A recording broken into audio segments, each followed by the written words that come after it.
Everybody got a man but Karen. Michael is in foster care. And is it time for Danni to consider therapy? What's good, y'all? It's your good sis Erica Vane coming to you once again with another Sistas video, and it's the season 7 premiere breakdown. If you're new here, turn on the bell notification and that subscribe button so that you don't miss out on any of my sisters' content and conversations, because you know I'm going to keep the videos coming all throughout season 7. You got to stay up to date, and your good sis you let us talk TV with got you. So let's go ahead and jump into it. We did our Sisters Keeper, which is the live after show after each new episode. If you want to tune in and sound off, you can. We are live at 7:30 p.m. Pacific Standard Time, 10:30 p.m. Eastern Standard Time, which is 30 minutes after each new Sisters episode premieres. So a lot of this I've already talked about there. I'm really going to give y'all the spark notes. And if you really want to dive into my initial reactions, if you really want to get a feel for exactly what I was thinking post episode, then our Sisters Keeper is where you're going to get those reactions and more expanded versions of my breakdown. Okay? Linked in the description box down below. But for the purposes of this video, we're going to go through by each character. This was really a catch up and throw us into where the sister stories are. We have all new writers, a complete writer's room for season 7, and you definitely got to feel it. This felt fresh. This felt new. Now the episode was not a complete knock out of the park. There was a lot of things that I felt like got fumbled. However, it's always going to be a little bit weird, a little bit awkward when you're making a transition when it comes to vision and tone and writing. We got to see so many characters exit. We got confirmation that Calvin is gone. We got confirmation that Preston is gone. Like, Gary is still around for now. And of course, we got to see Aaron have his, swan song last season, and unfortunately it seems like Aaron is the one who got the best send-off, because we only get Calvin written off of, oh, he just ran off with a little white girl, and oh, Preston married Mindy the moment that he got out of Danny's sight. Child. But we do have all new men, and every sister's in a relationship except for Karen, which she's okay with. Be clear, she'll need a man to fulfill her in this season of her life. But let's go ahead and start with Andi, because the scenes that were this penthouse dinner between Gary, Penelope, Andi, and New Jordan. Let me speak on New Jordan first, right? No offense to the actor, but New Jordan, you ain't cutting it. At least not now. Maybe you're going to grow on me like a fungus, but right now you're not cutting it. You don't have that to you that the previous Jordan had. Like, you give a little sweet, you give a little bit pedestrian. Similar to what Allie said on our Sisters Keeper, we're not necessarily convinced that you were actually a football player. We're not convinced. Like, we're just not convinced. Like, you're cute, but we're just not convinced you're ready to go toe-to-toe with Gary Borders. We're not convinced that you are ready to stand next to the glowed-up version of Andi Barnes. Because Andi, if she's not going to do nothing else, she's going to put that on. And now that she got a new dude, because her is fried, dyed, and laid to the side, she needs a bomb man standing next to her that can almost command the same amount of attention. Who can literally, like, y'all walk in the room and it feels like, oh, who are they? Right now it feels like, who is she? You're nice. You give sweet. But I definitely missed the old Jordan already. And that's wild for me to say, because I wasn't a fan of him when he first entered the series. I literally was like, girl, throw him back. But no, bring him back. That's where we're at with it. But back to the cluster that was this dinner at the penthouse. So apparently Jordan misses his sister. He hasn't seen his sister. Oh, and this is 3 months later, y'all. We are getting dropped into the story 3 months post season 6. And apparently within those 3 months, Penelope decided to go back to Gary, and they are happy. Andi decided to get into a committed relationship with Jordan, and neither the two shall meet. So this is the first dinner that they're actually getting together to communicate in the hopes of burying the hatchet and mending fences and creating bridges. And of course, Gary comes in there with a damn attitude. He got nothing but big, grand facial expressions and skepticism because not Andi inviting him to the penthouse that he paid for. She got crab cakes and scallops and everything laid out. She look at how she want to look. She ain't never looked better. Be clear, she ain't never looked bad, but she ain't never looked better. And then you can't have her because Jordan's all over her. And quiet as kept, she really do look happy. So while I'm not feeling the aesthetic of this young man, she's actually giving happy, even though them together don't give full chemistry. It's a weird thing. I'm still processing it. Hopefully I'm able, again, to have him grow on me like a fungus and I can get used to it. But Penelope, baby, blink twice if you are in danger. Because did anybody catch the little subtle whatever the hell it seemed like a shot that Gary decided to send Jordan's way when he said, oh, only sparkling water for me. I'm, driving precious cargo. Wouldn't want your sister and your nephew or niece to get hurt. Is that a threat, Gary Borders? Because I ain't never scared. Well, I don't know if the new Jordan is, but I ain't never scared. What are we talking about? Honestly, y'all, after doing our Sisters Keeper last night and thinking about it, I left that and the episode really disappointed in Penelope, but I'm doubling down, and this has to be some type of setup. This has to be some type of plan. Penelope and her brother and Andi have to be working on the back end to try to get Gary's defenses down so that they can get information or do what they got to do to free her from this relationship, because she cannot be this simple.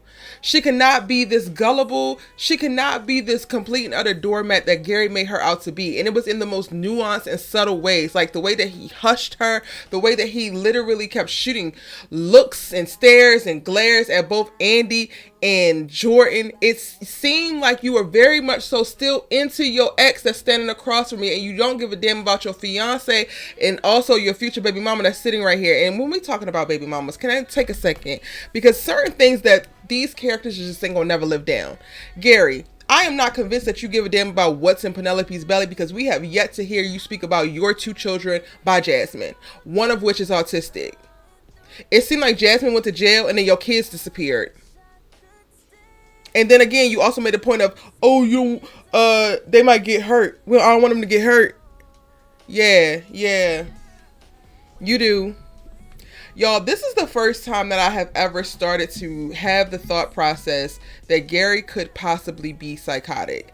And I didn't want to say that without doing the research, but best believe I'm going to be doing the research after I finish this, and I'm going to keep y'all updated, and I'm going to have a video coming to deep dive into it. But something is mentally not right. I don't know if it's actually like he's schizophrenic. I don't know if he's bipolar. I don't know what the psychological disorder is, but he has one. And I am not going to rest until I figure out what the hell it is, because something is not right with that man. And it's not just the elevator don't go all the way up and he's a narcissist. He's going to harm himself and or others, and we need to get to the bottom of it. Andrea, you are not safe. Even though you are in a seemingly healthy relationship, you are not safe, mama. You are not safe. Aside from that, y'all, the penthouse just gave cringy dinner and just got super weird at the very end when Gary decides to go sniffing through Andi's underwear drawer, literally grab a pair and decides to rub one out. Like, writers, come into what was that? What is happening? Why are we doing it? I need answers when it comes to Gary Borders, and y'all need to give them to us quickly, because that was absolutely absurd and downright nasty.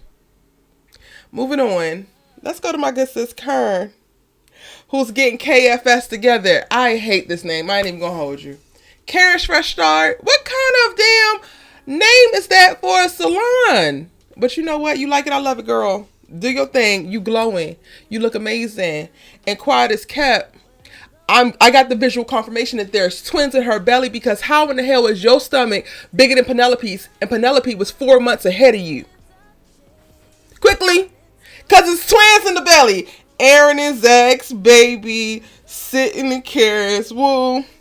I don't know. But I'm excited. I'm so excited for this storyline to play out. And I'm also very excited to be right, because so many of y'all have a problem with the fact that I am speculating that Karen is actually pregnant by 2 different men. As if it's not possible. It's very much so possible. And if you haven't already, you can check out my video, which I detail exactly how I feel like the storyline is going to play out. And be ready to say, Erica, you was right. And be ready to say, Erica, I'm sorry if you was one of the ones coming for me. Because y'all be ruthless sometimes. Anywho, I really enjoyed the scene of Karen and Pam just working in the salon, whether it's sweeping and like her checking stuff and their little back and forth banter. I enjoyed every bit of the dialogue, even the shots that she took at ZAC and Fatima when Pam brought up like, oh, won't you call ZAC to help? Absolutely not. Fatima's jealous. I ain't doing that. Like, I absolutely loved it. It felt so organic. It felt so dope. It felt like the writers really do know Karen's voice, really do understand where she's at or where she was at the end of season 6, and they continue her storyline beautifully. They're not missing a damn beat with it. And this, I think, is probably one of the best handled storyline handoffs for any of the characters, and probably second to that would be Danni, but I'm gonna talk about her a little bit later. Let's go to Sabrina, because Sabrina at the damn bank, the math is not mathing. Not only is the math not mathing on how in the hell Rich got into this closed ass bank that you just started back at because you're putting a picture of the girls down and you finally feel settled in, but also the math ain't mathing on why in the hell are you so concerned about what Calvin is doing with whatever white girl that he decided to run off with? Because if you have been dating Rich for the last 3 months, then what time or space or energy in your brain do you have to think about Calvin and them panties? Quickly. Sabrina, I'm gonna need you to be for real. You literally dragged this man through the mud and you could not get your feelings together. You needed Danny's validation about all of the thoughts that you had around his feminine energy. Release this man. You and Calvin were friends at best. Good friends, but friends at best. So I do not have time for you to spend any more time the rest of this season worried about what that man is doing with whatever white girl that he doing it with. You have a strong, gorgeous, tall black man sitting right across from you that don't have no problem bending your ass over at this desk at the bank, which y'all shouldn't be doing, because Sabrina, you just got your job back. Take that shit outside. But you have Rich. Enjoy that. Unless you're not actually happy. Unless you actually did want Calvin. And I'm just like, is that what they're about to give us? Because for quite a while, I felt like Calvin and Sabrina were not equally yoked, because she just could not get past certain things about him, and he would have to change too much of who he really is to be with her and make her happy. But now I'm like, why do y'all have her pining over it? Why do y'all have her sulking a little bit about Calvin leaving when she didn't want to be in a relationship with him to begin with? When she struggled with his sexuality to begin with. So again, Sabrina, release yourself from the shackles of wondering what the hell Calvin is doing and why he ain't doing it with you, because you are doing Rich. Let's stay focused. Danni's storyline in this episode is my second favorite, of course, behind Karen's. I feel like there's a couple of fumbles in the nuances and the specifics around this storyline. However, it's a solid one, and I'm here for it. Danni, take your ass to therapy. You've been needed to go, mama. You've been needed to deal with the trauma that you have experienced, and you cannot outrun it, honey. You are literally finding new toxic ways to cope, and the freaking humor is not actually working. The gaslight is not actually working. The deflected is not actually working. And you know what? I had no idea this was not on my bingo card, but now I love Tony. I love the fact that he was able to sit up with you and say, you know what? Maybe you need to go ahead and get checked. You've been having nightmares for the last 3 months. You don't think that you need to deal with that? Now, where I feel like the fumbles happen is, girl, how in the hell are you in a healthy relationship for 3 months and you don't know that your man is in therapy? What y'all talking about? What you paying attention to, Daniella? But anyway, back to you. Tony, I give you all the kudos. I give you all the props, brother, for putting that out there, making that note after only knowing her for 3 months of like, girl, you need to go talk to somebody, and it doesn't make you crazy. It doesn't make anything wrong with you. It just means that you need a little bit of help in this particular area. There's countless people for countless reasons who go to therapy. I love that he was able to clock that she was deflected. I love that he didn't take offense to the gaslighting, because she would do that very quickly. And while it seemed a little bit awkward and weird to call Sabrina in the middle of the night, like, I probably would have preferred for him to call and, like, have her come the next morning, but I get it, because they're trying to get a whole bunch of stuff in. I love that he actually called Sabrina. I love that he called in reinforcements. It showed that he actually really does care about Danni, and it's putting me in a very different headspace because I was not looking forward to this relationship. I did not actually trust Tony because I know about all of the drama that's coming by way of his 2 kids and his ex-wife who still wants him. But for right now, you're doing damn good, sir. And as long as you can come as well adjusted, as emotionally intelligent, and as communicative once the situation pops up with your ex-wife, then we can still rock with you and we might have something here. Danni, we ain't gonna throw this one back yet because we might got something here. Last but certainly not least, ZAC and Fatima. I am bored. Simply. I get it, ZAC. You want your son.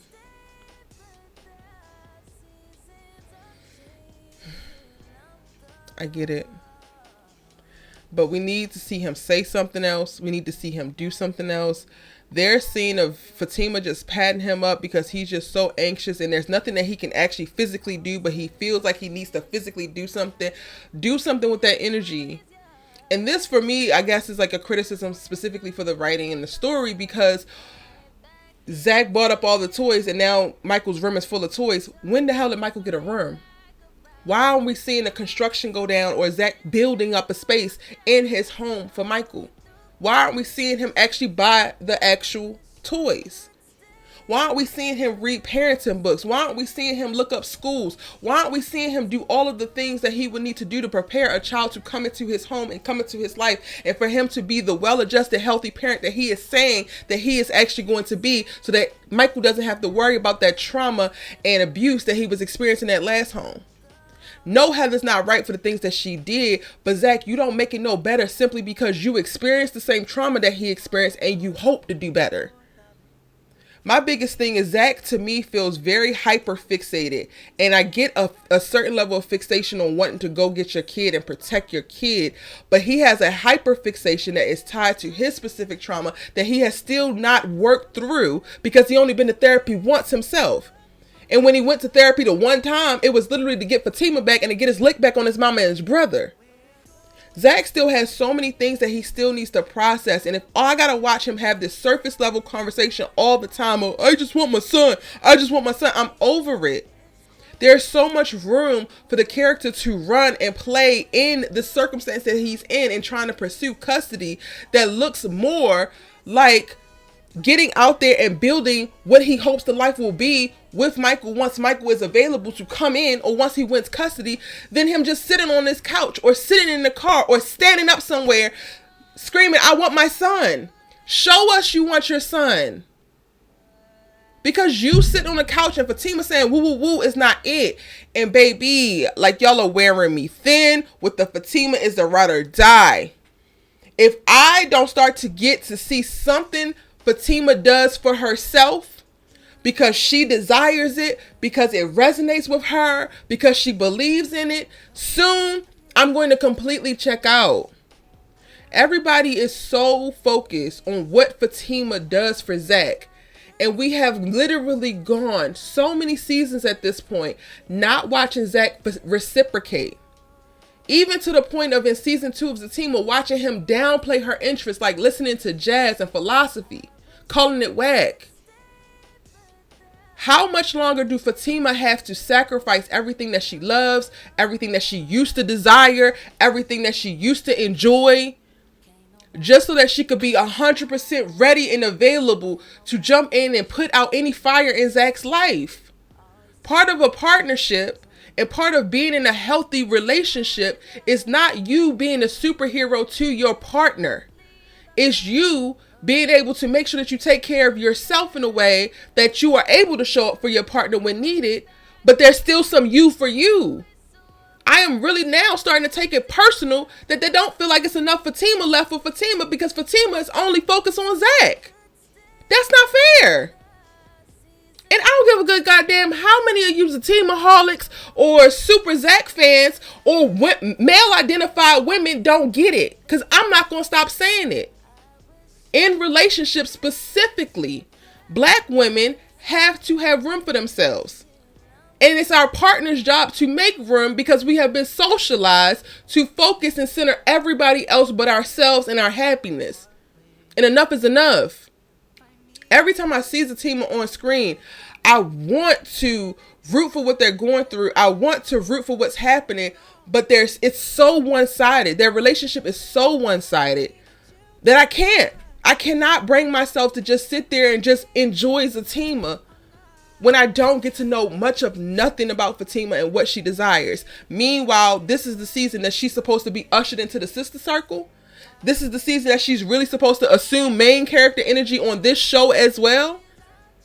But nothing that she do is for her. Y'all got it. And that's my breakdown. I'm going to go ahead and head out. Y'all be sure to check out my preview for episode 2, as well as my other storyline videos that are coming every day of this week, leading up to next week's new episode, because I'm your good sis, you let us talk TV with, and you know I got you. If you haven't already, subscribe, because this is how we do over here. You don't want to miss when I post a new video. Give this video a like, and I'm going to see you in the next one.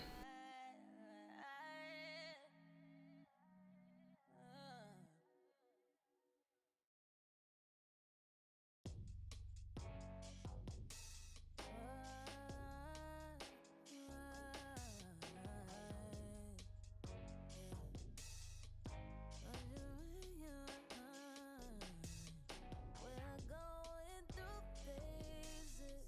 I wish I could stay.